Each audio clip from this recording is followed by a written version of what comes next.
नमस्कार मित्रांनो. आपलं आयुष्य तणावपूर्ण होत असल्याचं मूळ कारण हे आपले विचारदोष आहेत. भविष्याचा विचार करता करता वर्तमान काळ हरवतोय.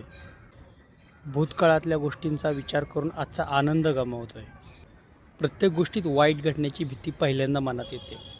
इतरांशी तुलना करत करत स्वतःची किंमत कमी करतोय आणि सोबत आपला आत्मविश्वास देखील कमी करतोय. स्वतःकडून किंवा इतरांकडून अशक्य अपेक्षा करून स्वतःलाच निराश करतोय.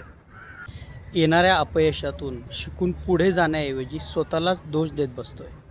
हे तेच विचारदोष आहेत जे आपल्या शरीरामध्ये कॉर्टिसोल आणि ॲड्रेनलिन सारखे हार्मोनचे प्रमाण वाढवतो, जे आपल्या शरीरामध्ये अनेक प्रकारच्या व्याधींचं कारण बनतो, जसं की झोप न लागणे, पचनाच्या समस्या निर्माण होणे, डिप्रेशन, एन्झायटी, रोगप्रतिकारशक्ती कमी होणे, किंबहुना हार्ट अटॅक यासारख्या भयंकर आजाराचे कारण ठरतो. मित्रांनो, हे विचारदोष ओळखा, मान्य करा आणि हळूहळू बदल करायला सुरू करा. कारण विचार बदलले तर मनस्थिती बदलेल आणि मनस्थिती बदलली तर एक दिवस परिस्थिती देखील बदलेल. बदल हा निसर्गाचा नियम आहे.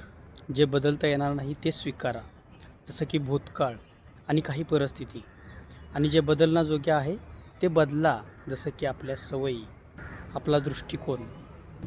आणि महत्त्वाचं, जे बदलताही येत नाही आणि ज्याचा स्वीकारही करता येत नाही, तर त्या गोष्टी सोडून द्या.